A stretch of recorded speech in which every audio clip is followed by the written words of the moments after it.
Vamos a ver. Bueno, muy bien. Eh, Bueno, buenas tardes a todas y a todos que nos están escuchando en la UNCI o, bueno, en momentos posteriores al encuentro de Vietnam. Hoy estamos reunidos Diego Mateo y yo, Mara Alfonso Sestui, para conversar un poco sobre investigación o de qué se trata la investigación y los game studies. Bueno, una brevísima presentación de nosotros. Diego Mateo es licenciado en críticas de artes, máster en crítica y discusión de las artes, y doctorando en artes, las tres cosas, en el marco de la Universidad Nacional del Arte. Su tesis doctoral se enfoca en las modalidades en las que el videojuego reciente representa y fomenta el campo de las artes. Diego codirige la publicación de los cuadernos de Game Studies eh, de la Universidad de Palermo y dicta seminarios de posgrado sobre videojuegos, publicidad y arte en la UBA, en la Universidad Nacional de Rosario y en la Universidad Nacional de Córdoba. Mi nombre es Mara Alfonso Sestui, soy licenciada en informática por la Universidad Nacional de La Plata y doctora en ciencia y tecnología por la Universidad Nacional de Quilmes, en particular en ciencia de la computación. Soy docente e investigadora de la Universidad Nacional de Quilmes y la Universidad Nacional de La Plata en el Centro de Investigación LICIE. Y mi línea de investigación es el estudio de la adaptabilidad de la edificación en el marco de los procesos colaborativos, en particular ciencia participativa. Bueno, les voy a contar un poco de qué se trata de que vengo investigando estos años. Un par de definiciones. Primero, la ciencia participativa es una forma de hacer ciencia en la que participan personas que no están formalmente en sistemas científicos, o sea, no son personas científicas profesionales, eh, pero colabora o puede colaborar en todas las etapas del proceso científico y en la mayoría de los proyectos contribuyen en la recolección y el análisis de los datos. Y estos se llaman proyectos contributivos de ciencia participativa. El problema, o uno de los problemas que afecta a los proyectos negativos, o de crowdsourcing, o en particular de ciencia participativa, es la necesidad de convocar y sostener la participación de la comunidad, de un buen número de personas. Y una forma de abordar esto es a través de la ludificación, el servicio de elementos y mecánicos de los juegos en contextos que no son naturalmente juegos. Con el fin de convocar a estas personas, mantenerlas motivadas y generar apropiación del proyecto. Es importante distinguir lo que entendemos por ludificación de lo que se entiende por juego o en particular videojuegos. Mientras la ludificación usa mecánicas y dinámicas de los juegos para que las personas aprendan algo o incorporen una rutina a través del juego, y en contextos que fueron creados con este objetivo eh, secundario. Por otro lado, los juegos son libres y voluntarios, ¿no? Sin otro fin que pasar bien, que disfrutar. Eh, este es, eh, claro, es una posible definición entre una y otra. Eh, Además, en el contexto del juego, perder o ganar forma parte del juego, y el contexto en el que se desarrollan los juegos está relacionado con las características. Si bien ya se tienen evidencias de que la gamificación funciona en cuanto a la motivación de las personas, eh, no es cierto que la ludificación sirve de la misma manera para todas las personas. O sea, no es cierto que funciona esto de un talle único, una única ludificación para todas, porque las personas tienen diferentes preferencias y necesidades, porque las personas tienen distinta o manifiestan distinta personalidad lúdica, y además esa personalidad puede ir cambiando, evolucionando con el tiempo, y de esta manera los mismos mecanismos de los juegos, los mismos componentes del juego van a ser valorados de manera diferente por los investigadores.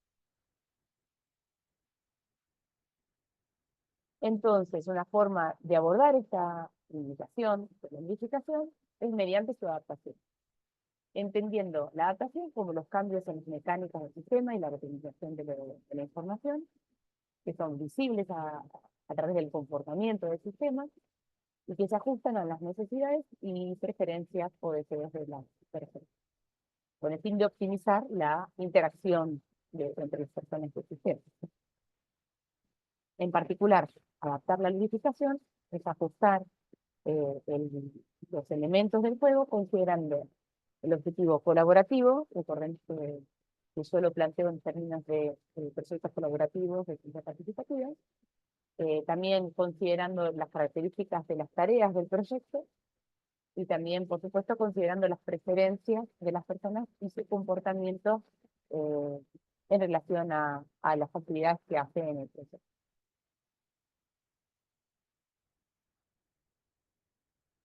Bien, hasta acá lo que me interesaba contarles o poner en común eh, con Diego y con las personas que están escuchando, y ahora, bueno, le escuchamos un poco a él para que nos cuente cuáles son sus intereses y sus investigaciones.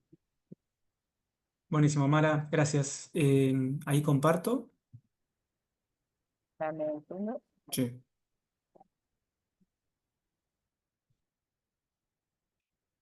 Em,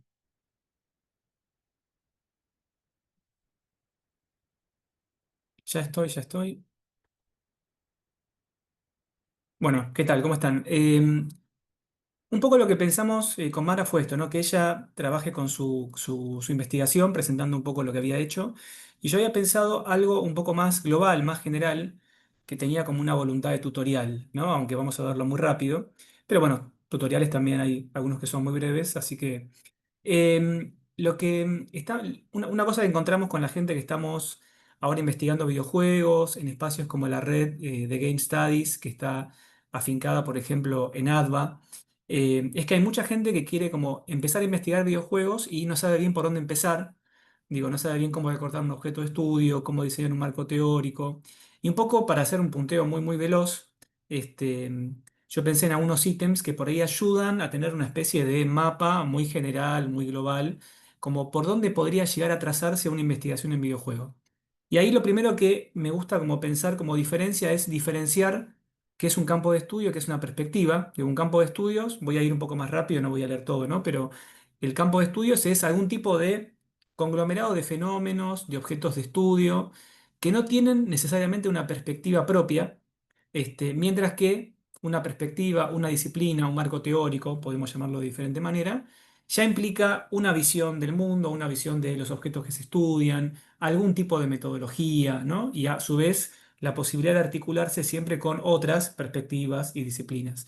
Eso me parece que está bueno, diferenciar una cosa de la otra, básicamente porque digo, el juego como objeto de estudio se estudia de manera regular, por lo menos desde la década del 70 y el 80, pero en el siglo XX hubo, digo, casos muy conocidos de, por ejemplo, el libro de Huizinga, Homo Ludens, y después, eso fue en el 37, 38, y después, un par de años después, unos 10 años después, un poco más en realidad, Roger Caillois saca su primer libro sobre juego que es Hombres, Juegos y Juegos, que después tuvo una segunda versión más extendida y demás. Había habido también a su vez investigaciones más antropológicas, más sociológicas, de otros autores como Taylor, por ejemplo, pero en la década del 70 u 80 empiezan a aparecer más investigaciones de manera recurrente, ¿no? Y ahí lo que tenemos son, acá digo claramente, dos miradas, que es de la antropología, Huizinga, y Caillois desde la sociología, más o menos. Entonces, esto viene a cuento de preguntarnos si hay o no hay algún tipo de perspectiva propia del estudio del videojuego. Y ahí la respuesta es que no. No hay un marco teórico, una perspectiva, una mirada específica del estudio del videojuego o del juego en general, porque justamente lo que llamamos Game Studies, que son estas investigaciones que tienen un rótulo que está vinculada al juego, al videojuego y los fenómenos lúdicos, no tienen una perspectiva propia o única. En un momento, al comienzo de los Game Studies, año 2000, 2003, se intentó producir una perspectiva propia, pero eso duró muy poquito tiempo porque había ahí un impulso formalista, ontológico, purista, parecido a lo que fue la filosofía del arte con el modernismo, con Clement Greenberg y la pintura que tenía que pintar solamente superficies y colores. Bueno, esa forma de pensar el videojuego duró muy poquito y rápidamente lo que pasó fue que se terminó conformando, bueno, este libro es un libro pionero en ese sentido, 2005, Half Real, que lo que hace es básicamente decir, para poder estudiar el juego, el videojuego y la ludicidad, hay que revisar diferentes canteras de saberes, disciplinas y demás. Entonces, un poco para ver si esto ayuda a ordenar un poco a veces a una confusión, que es que para investigar en videojuego hay que tener formación en Game Studies o en algún tipo de perspectiva como la ludología. Lo que yo siempre propongo, estoy yendo rapidísimo, pero es para no aburrir demasiado, es pensar que los game studies son como una especie, como les decía antes, ¿no? De cantera de fenómenos, de objetos de estudio, que desde que, por lo menos desde la década del 30, pero mucho más desde la década del 70 y 80, cada vez más perspectivas, o disciplinas, si quieren. Decir psicología es no decir nada todavía, hay que ver qué tipo de psicología, qué variante, ¿no? Si es psicoanálisis, es psicología positiva, no sé, pero filosofía también es decir poco, pero quiero decir, hay disciplinas y grandes miradas que se acercan al campo de los game studies para tomar ahí fenómenos que son ya del orden de lo lúdico. La gamificación, del tema del que habló Mara recién, es un fenómeno lúdico que no da cuenta específicamente del juego o el videojuego, sino de el funcionamiento de lo lúdico en espacios de la vida cotidiana, empresariales, del ámbito de las tareas. Entonces, acá hay un montón de perspectivas que desde hace ya bastante tiempo estudian, digo, fenómenos lúdicos que pueden incluir el juego o el videojuego, pero que también incluyen otro tipo de comportamientos, actividades, géneros de la vida cotidiana. Entonces, esto me parece que por ahí, como un primer mapeo muy veloz y muy simplista, puede ayudar a segmentar lo que es las miradas con las cuales investigamos e interrogamos objetos o fenómenos lúdicos y cómo después, obviamente, todo lo que vemos ahí se puede articular. Yo puse ahí abajo semiótica como con una flechita medio desdibujada porque es mi perspectiva con la que yo investigo en videojuegos y que es una perspectiva que fue poco al estudio de los videojuegos. Entonces la pongo ahí como que está todavía armándose. Y para cerrar, adelanto un poquito esto que lo podemos ver si tenemos una secuela del conversatorio, lo vemos otra vez. Eh, la idea de que podemos estudiar muy grandes rasgos, digo, para construir un objeto de estudio, algún tipo de proyecto, uno puede preguntarse si va a estudiar un fenómeno, entre comillas, en producción, digo, si va a estudiar, por ejemplo, no sé, ciertos estilos de juego que hay actuales, los cozy games, por ejemplo, como los cozy games es un estilo que aparece en muchos géneros del videojuego clásicos. Vas a estudiar una serie de juegos, vas a estudiar un problema como la narratividad, como la figuración, el cruce del cine, del videojuego con otros lenguajes como el cine, la literatura. Estoy como inventariando muy rápidamente, son estudios en producción, digamos, estamos mirando cómo están constituidos ciertos objetos. Y después, otra variante posible, que son los de los estudios que dan cuenta de cómo el videojuego es apropiado, leído, reconocido socialmente, que ahí aparecen ya los estudios, obviamente, sobre cómo la gente juega, ¿no? Estudios en recepción propiamente dichos, pero también, por ejemplo, en formas en las que la gente, la población, se apropia del videojuego para producir prácticas sociales que no estaban contempladas por esos juegos en sus inicios, digamos. Por ejemplo, todas las prácticas del speedrun, ¿no? Nadie pensó nunca cuando se hacían videojuegos que iba a haber gente que iba a jugar buscando terminar el juego más rápido y cada vez más rápido y más rápido. El speedrun es un fenómeno que es un modo de apropiación, ¿no? Ahí también yo puse otros, el no hit run, la gente que busca y cataloga glitches, errores de los juegos, ¿no? Que hace como un inventario de glitches, los recopila, los muestra, hace videos. Hay un montón de comportamientos ahí vinculados con lo lúdico que en principio no están contemplados en la escena prevista por esos juegos o por videojuegos o lo que fuera.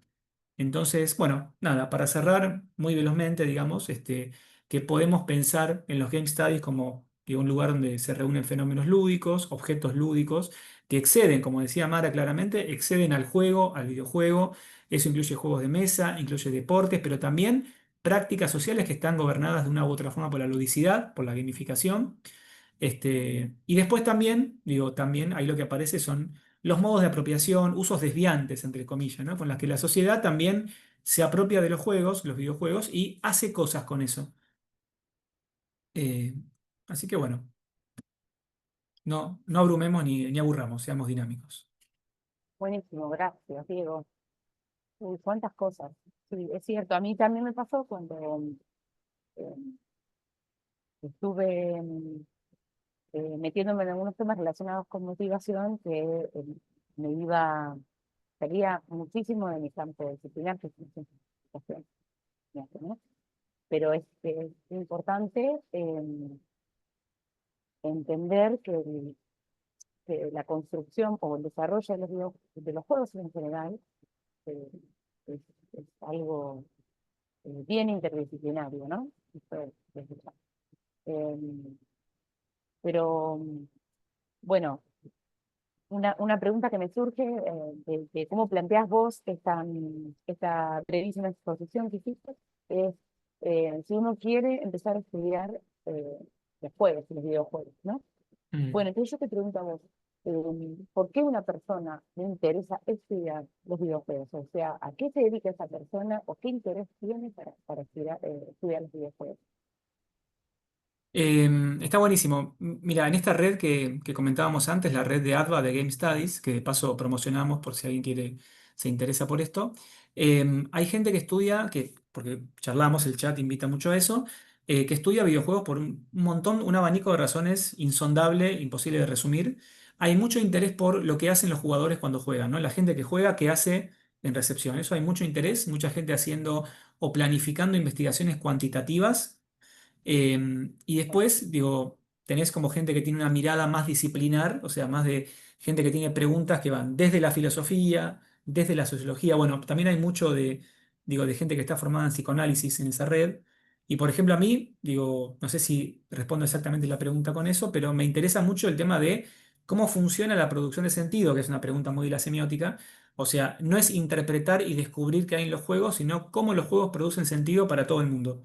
Entonces, a mí me interesa mucho eso, ver cómo es que, digo, hay mecanismos, operaciones que producen efectos, digo, semióticos del campo de la significación, que me ayudan a entender por qué, digo, hoy hay un estilo que está muy, digo, muy en alza, que es el estilo cozy, ¿no? Que obviamente excede al videojuego, hay literatura cozy, hay prácticas cozy, está también el movimiento slow. Y algo de esos Sí, slow y cozy games, que a mí quizás no me interesan mucho como jugador, me dan muchas ganas de, digo, no me puse a investigar eso todavía, pero me dan muchas ganas de ponerme a ver eso, por ejemplo. ajá, claro. Em, bueno, varias cosas. Em, Pensando o recuperando esto que decís de que hay personas en el ámbito, en la disciplina de la psicología, que les interesa estudiar qué les pasa a las personas, lo que ocurre en la recepción. Ujú. Ahora, yo me pregunto, ¿quiénes aprovechan esos resultados? ¿O qué, más allá de los resultados científicos que puede tener una persona, ¿no? Eso, en qué medida eh, se avanza, la ciencia avanza con esos resultados? O quizás no es la ciencia, quizás no se estudia para, para que una línea de investigación crezca. El estudio tiene pautado por la agenda comercial, Mm. no lo sé. Tal cual. Eh, Bueno, acá es como bueno, algo que vos seguramente conocés muy bien, que es que digo, los niveles de transferencia entre la producción académica y otras áreas de la sociedad, digamos, mm, me parece que para los Game Studies caben las mismas que para otros campos, que es que es un nivel de transferencia, de pasaje muy bajo en general. Vos tenés un tema, digo, muy vinculado con la aplicación, ¿no? Es un fenómeno muy orientado a lo que es la aplicación de cosas. Digo, el mundo de la gamificación parece que produce investigaciones que están pensadas más con esa idea de transferencia, ¿no? De intercambio entre la academia y otros espacios, por ejemplo, la enseñanza. Pero lo que yo veo en general es que, al igual que otras cosas que me son familiares, como los estudios en cine, esas cosas, digo, el nivel de transferencia de lo que produce una tesis doctoral o de maestría o un paper o 10 papers, digo, es algo que está destinado a un público mayormente académico. Eh, sí, coincido. Coincido, bueno, pero en este espacio que hoy nos convoca, que tiene que ver con cultura lúdica y educación, bueno, espacios de enseñanza, a mí no sé si quizás estoy equivocada, pero esto que mencionabas de que era por ahí tu interés de estudio, del sentido que se produce de la semiótica, digo, ujú, para que me cuentes un poco primero cómo se relaciona eso, que estás estudiando con eh, si el juego tiene sentido o sirve, o la ludificación en particular sirve para enseñar, ¿no? Y vos ujú. desde la semiótica hay que estudiarlo. y por otro lado, cómo medirlo, ¿no? Cómo medir la eficacia del juego, de la edificación. Bueno, con respecto a eso, bueno, la ludificación creo que va a ser interesante que te pregunte yo a vos, me parece. Pero respecto a la semiótica, por ejemplo, el tema de mi tesis doctoral es que estoy terminándola y si todo sale bien, estaría entregándola por ahí este año o en verano. Es sobre cómo el videojuego está, algunos juegos recientes representan el campo de las artes, como una impertinencia, ¿no? Que es que el videojuego como digo, medio de entretenimiento ya fue artificado, lo encontramos en museos, hay artistas que hacen obras con game art y demás, pero la novedad de todo eso, y hay juegos artísticos, los art games, pero la novedad es que ahora hay juegos que son juegos, pero que hablan del campo de las artes, en vez de ser el videojuego el que es como tocado por la varita mágica del arte en un museo, por ejemplo, es al revés. Ahora el videojuego habla de cuadros que se pueden recorrer, representa cuadros que se pueden recorrer, juegos donde sos un pintor y tenés que producir obra, y juegos donde hay algún tipo de remisión a prácticas artísticas como la performance y demás. Desde una mirada semiótica, a mí eso me interesa porque, digo, el arte está construido socialmente, lo que llamamos arte fue cambiando, está historizado y la cultura habla del arte de cierta forma. Los medios que más vemos, la literatura, el cine, hablan del arte. Y el cine hasta hace poco, el videojuego hasta hace poco no tematizaba el mundo del arte. Y ahora lo hace. Y cuando lo hace, aparecen comentarios, observaciones, operaciones, a veces satíricas incluso, que son muy interesantes. Y eso, en particular mi perspectiva, que es la sociosemiótica, lo piensa como una forma de lectura de cómo el mundo del videojuego se apropia, lee, comenta, desmonta el mundo de las artes a través de figuras como la figura del artista, ¿no? En el videojuego reaparece un poco desmontada la figura del artista romántico, por ejemplo, el artista que crea más allá de las restricciones externas, el artista que produce y que vuelca su interioridad en la obra, una idea del arte y de la creación muy del siglo XIX. Y ahí, por ejemplo, reaparece eso, una idea, digo, que está en la tesis. Y después la segunda parte me olvidé que me habías preguntado, perdón. No, en realidad, bueno, no, esto de cómo evaluar o cómo medir, no sé, ¿Cómo ves? no digo cuantitativamente, pero quizás cualitativamente, eh, el impacto o el alcance del juego en las Claro. personas, Yo acá ¿no? tengo de todas mis falencias, una en particular es que no sé nada de estudios cuanti. Es un tema en el que no Claro. me metí. De hecho, doy metodologías en la universidad y son todas miradas quali, como la trabajo yo. Ujú. Pero ahora permitime que te pregunte yo. Vos Claro. trabajás en un campo, digo, investigaste algo para tu tesis doctoral que digo, está muy vinculado con la aplicación, ¿no? Sí, Hay algunos estudios pioneros, lo de, no sé, este, Jay McGonigal, todos esos primeros textos que fueron muy importantes. Pero después, digamos, ahora hay un montón de gente investigando gamificación y hay proyectos en todos lados para gamificar. En ujú, Mercado Libre entrás y de repente subís de nivel, digo, a un día. Eso es raro, subir de nivel en Mercado Libre es muy sí. raro. Entonces, preguntarte a vos, digo, si vos en tu investigación, por ejemplo, a la par que investigabas o algo, veías que había eso que vos estabas investigando y que encontrabas y leías y lo que producías, si veías que eso después tenía algún tipo de aplicación, digo, ¿se implementaba eso que vos estabas mirando? Todo el Mm, tiempo, pero bueno, eso es parte de la persona que hace investigación científica, calculo, ¿no? Que lo ves por todos lados, o lo ves como potencial en todos lados. Eso, eso desde ya. En particular, estamos en un momento donde eso que mencionabas hace un rato de la transferencia, me parece lento, es más aguda ese salto, es más fuerte, porque lo que es el desarrollo de la industria de videojuegos va muy rápido, lo pueden explicar en todos. Eh, entonces ya, no sé si nos genera un efecto como eh, una vacuna anti, me parece. Porque no sé, esto es algo muy personal. Como que hay que vivir eso, porque una cosa es incorporar la ludificación, de lo cual la persona es consciente, ujú. que se está incorporando la ludificación, y- y para lo cual tiene que estar receptivo, porque si no, no funciona, eh, salvo que haya algún elemento de motivación extrínseca que sea muy fuerte, muy significativo, o sea, eso, económico o una economía virtual, por ejemplo, ¿no? Entonces, bueno, eso se termina aceptando porque tienes otras motivaciones.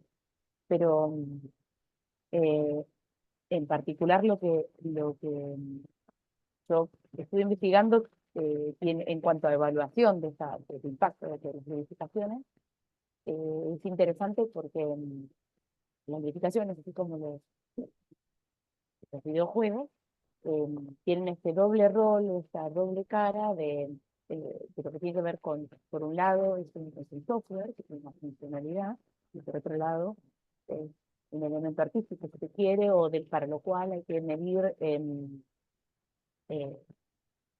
alguna habilidad, digo yo, porque jugabilidad, usabilidad, experiencia, ¿no? Experiencia de uso.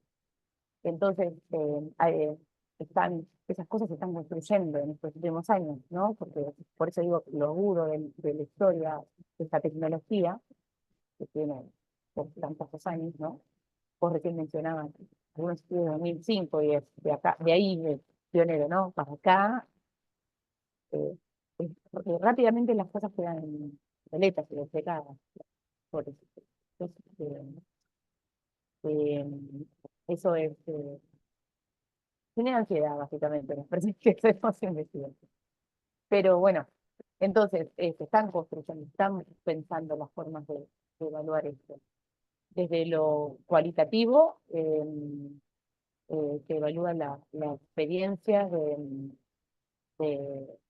experiencia de uso del juego o la jugabilidad en función de, o a partir de estimar una personalidad lúdica, ¿no? Pensar en responder algunas preguntas para Ujú. estimar cómo se autopercibe la persona en relación a los juegos. Si le gusta competir, si no le gusta competir, si le gusta tener una presión temporal, si no, si le gustan los juegos más tipo puzzles o acertijos, los que te gusta explorar.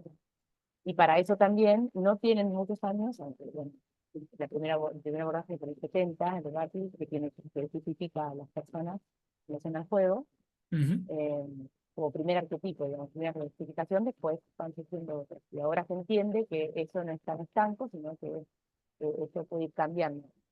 Pero bueno, en relación a cómo me manifiesto ahora, lúdicamente, es como hay que analizar mi percepción del juego, ¿no? Y decir la, la experiencia del juego. Y por otro lado, lo más cuanti, que un poco lo propongo en mi tesis, tiene que ver con qué objetivos persigue la gamificación. Quiero decir, eh, si se puede establecer algo cuantificable, por ejemplo, si quiero que las personas obtengan su trabajo más tiempo, bueno, es algo cuantificable porque puedo medir la intensidad del trabajo en Claro. el si puedo, si quiero evaluar si creció la, la, la comunidad que participa a partir de que instalamos la ludificación y la ludificación adaptativa en Ujú. particular. Entonces eso también lo puedo medir, ¿no? Puedo medir en cantidad total de personas o por segmento, por ejemplo, por género, y así. Entonces, primero encontrar cuál sería la pregunta que se responde con números y cómo Ujú. serían los indicadores que responden.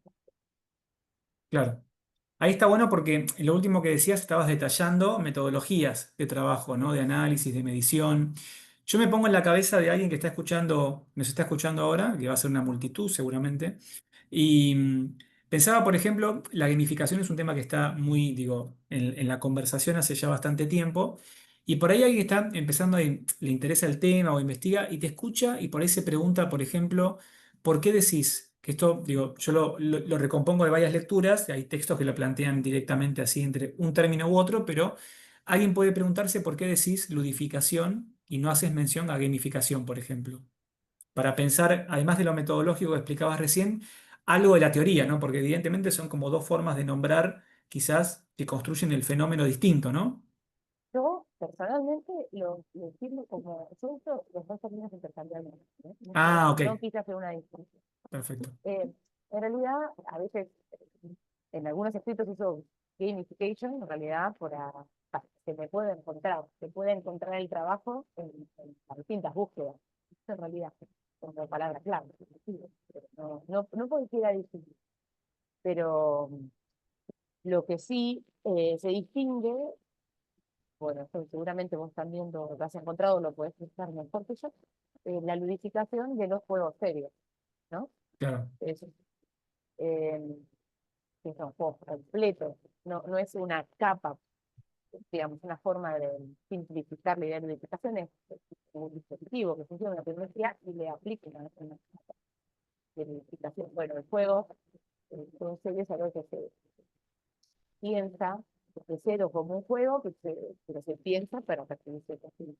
Esos fines normalmente también se tienen que poder, entiendo yo, que tienen que poder medir cuantitativamente, ¿no? Porque uno le aplica, por ejemplo, como decías, en las tareas del trabajo para que las personas sean más eficientes a la hora de trabajar, o por lo menos que generen apropiación con los trabajos que se van a hacer. Y en particular, lo que también hoy nos convoca, que es la educación, también medir si a partir del uso de la verificación las personas aprenden mejor, ¿no? Tienen mm, una mejor comprensión de lo que el espacio de aprendizaje proponía, porque cometen menos errores, por ejemplo, porque avanzan más rápido, eh, porque se manejan mejor en las tareas de equipo también. Depende cómo se definan las mecánicas de juego, que son desafíos en equipo, son individuales. Si hay competencia, si hay colaboración, si hay cooperación, ¿no? Porque también hay juegos cooperativos, hay claro, juegos cooperativos. Entonces, en función de cómo se diseña esa ludificación, es cómo se tiene que medir su impacto. Eh, no sé si no sabría, no estoy segura de cómo medir cuantitativamente, eh, tan claro, no me parece tan claro medir cuantitativamente eh,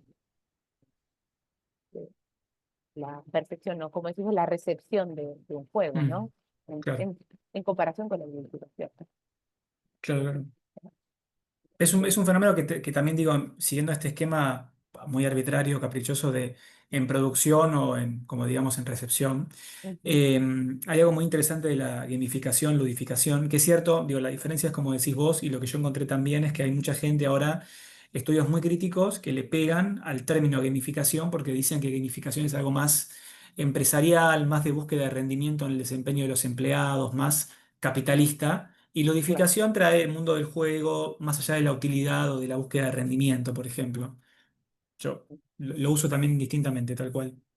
Eh, pero pensaba que hay algo también, digo, además de medir, que es interesante, que es, por lo menos como yo pensé la gamificación alguna vez, obviamente no hice ni una décima parte de lo que hiciste vos, pero que es pensar qué tipo de operaciones lúdicas son las que una aplicación, por ejemplo, recupera o lleva a una tarea de la vida cotidiana, ¿no?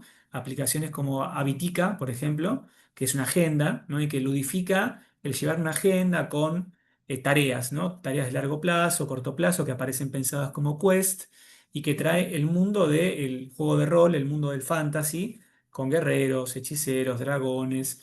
Entonces, hay algo de todo ese mundo, digo que también, en términos, digamos, productivos, de ver qué relación mantienen esas aplicaciones. Porque en Mercado Libre la verdad es que subís de nivel, pero no hay nada de lo lúdico del mundo del videojuego, del juego bocado. Ahí es solamente digo, un indicador de nivel, pero muchas aplicaciones tienen como esa apropiación o esa, digo, sí, esa lectura del mundo de la ficción de muchos videojuegos, ¿no? Como si ahí en esa Sinabitica estuviera Final Fantasy o sea, o The claro, Witcher, ¿no? claro. Sí, entiendo yo que, bueno, también un poco es otra discusión muy interesante en relación a cómo diseñar un juego en general, pero una modificación, si le incorporas o no le incorporas una narrativa. Yo lo Mm, diría así, ¿no? Si contás una historia con la modificación. Digo, porque también es un elemento que puede, no nos olvidemos que estamos incorporando una capa que, que hay, y que hay personalidades. Quiero decir que hay gente que quiere hacer su trabajo ya, o hay gente que quizás sí tiene una narrativa, ¿no? O quizás hay gente que quiere hacer su trabajo, pero compitiendo se entretiene, pero la narrativa es mucho. Y hay gente que si no le pones la narrativa, quizás compite, quizás avanza o quizás juega, ¿no? Y se aprovecha un poco, pero tampoco se obtiene. Entonces, quizás son elementos que pueden ser, eh, que se pueden combinar y que pueden ser ortogonales o que podrían pensarse para distintas personas como activables o desactivables. Y también son cosas que por lo menos yo estoy interesada en medir el impacto desde, digamos, a nivel más atómico, a nivel de elementos de juego que se incorporan, ¿no? Eh, porque además la narrativa también tiene que tener, es todo un mundo en sí porque hay géneros también dentro de la narrativa, ¿no? Entonces por ahí puedo decir, bueno, hay personas que no les gusta la narrativa, pero en realidad hay gente que sí, pero no cualquier narrativa. Entonces, abre otra nueva Totalmente. dimensión de discusión. Y Eh, cuando vos pensás, perdón, cuando sí, pensás todo eso que estás explicando, estás como tenés en el fondo de tu cabeza, digamos, una especie de tipología o perfiles de gente que juega, sí. si querés, como disparador, lo que decías de Bartle, de la tipología de los cuatro, Ajá, pero algo así, ¿no? Tenés como un mapa de perfiles posibles y estás viendo, digo, qué perfil activa, por ejemplo, una aplicación, si hay narrativa, no hay narrativa, si favorece la competencia o la cooperación. Estás claro. pensando ya, por ejemplo, a qué, digo, la gente que tenés, digo, el público al cual va dirigido eso, estás viendo si responde más a un perfil o a otro o se solapa, no hay perfiles que están ahí cancelados, ¿no? Exacto. En realidad, em, eso es algo que todavía está, que yo, por lo menos tengo pendiente y en general en literatura está bastante pendiente. Es decir, la inferencia dinámica, digamos, a través de la interacción con el Ujú. juego, de las distintas, de la clasificación, ¿no? Infiero si la persona es achiever o si es healer, ¿no? Según, o otras clasificaciones que incluyen mucho más precisas, a partir de las interacciones. Lo que yo sí tengo modelado o pensado es en realidad un perfilamiento a partir de las interacciones, también no intrusivo, digamos, eh, que, que permite, eh, hay distintas formas de hacerlo, y lo decimos de distintas maneras, pero que asocia eh, distintos tipos de actividades que hace, ¿no? Que resuelven o que aprovechan distintos componentes del juego eh, con con un grupo de personas, ¿no? Algo así o similar, digamos, a lo que es un sistema de recomendación, ¿no? Que Claro, los hay muchos, pero siempre lo recupero para contar esto un poco porque estamos bastante habituados al sistema de recomendación. Por ejemplo, de las plataformas de streaming, ¿no? Que da frente para hablar, que en función de lo que vos vas viendo, te recomienda. Así como las plataformas de comercio en línea, también en función de lo que has comprado, te recomiendo. Pero no claro, solamente lo que compraste vos, sino otras personas. A vos, recomendar, bueno, acá similar. Si podemos em, encontrar una similitud entre las personas sin que las personas hayan sido encasilladas en un arquetipo de Bartlett o de nunca me acuerdo cómo se pronuncia Mm, el nombre, Marcheski, ese, pero, Marcheski, pero igual lo pronunciamos muy mal seguro. seguro, seguro, que nos disculpe, que pedimos públicas disculpas. Bueno, exacto, no digo que sea en términos de encasillarlo según la tipología Ujú. de este investigador, sino de plantear una aproximación entre las personas y en función de lo que a una persona manifiesta que le gusta, o que Mm, es una forma de jugar, por ejemplo, me gustó y resolver este desafío, y yo estoy cerca de esta otra persona le ofrezco el mismo desafío, y siempre ir claro, midiendo eh, qué impacto tuvo esa sugerencia. Si la sugerencia, por ejemplo, eh, eso es otra forma cuanti de medir el impacto en términos de cambio de comportamiento o de cambio de hábito, ¿no? Si lo que yo le sugiero a la persona se puede correlacionar con la actividad posterior, en relación al sistema, ¿no? Porque no estamos observando lo que hace la persona en costo suyo, sino en relación al sistema. Eh, si, si, por ejemplo, siguió trabajando en los mismos momentos, siguió interactuando en los mismos lugares, siguió presidiendo cierto tipo de elementos del juego, a partir claro. de cómo le fuimos armando el juego, ¿no? Tipo elijo tu propia aventura también. Si le das distintas opciones, eligió una o eligió la otra, ¿qué podemos ir midiendo, ir infiriendo, ¿no? Y con eso vamos construyendo un perfil de la persona. Claro. Perfil es el conjunto de datos que se puede ir armando, que se puede ir estimando respecto de una persona. Todos los datos que yo puedo recuperar. Y un Y poco que la por lo que pregunta que yo te contás, hacía en relación parece, a quién aprovecha esto es que justamente somos una máquina de generar datos, ¿no? claro. Disculpen usar el término máquina, no quiero insultar a nadie, pero realmente somos trabajadores de la generación de datos. Trabajadores. Entonces, los datos que generamos tienen su valor también, ¿no? Entonces, la investigación científica puede aprovechar estos datos.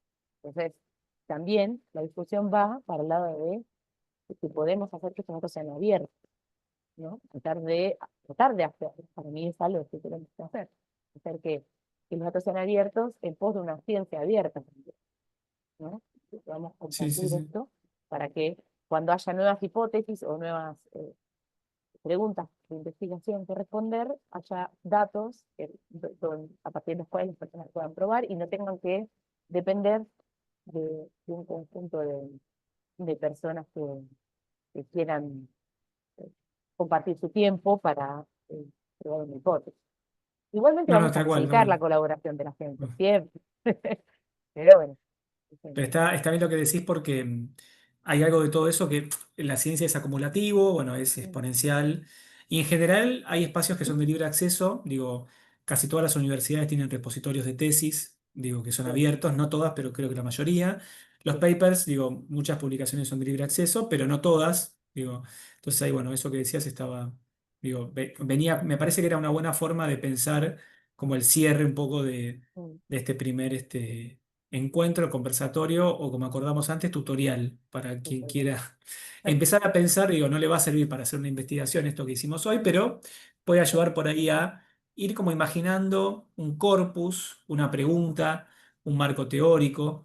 Digo, exacto, un proyecto, si esto se va a un proyecto de un horizonte, si esto, si lo que a mí me interesa investigar va a tener un marco aplicativo, concreto, o va a ser una investigación más clásica de ciencias sociales donde uno se pregunta por un fenómeno, lo interroga y tal vez no tiene, por claro, ejemplo, una hipótesis sobre cómo se va a articular socialmente después ese resultado.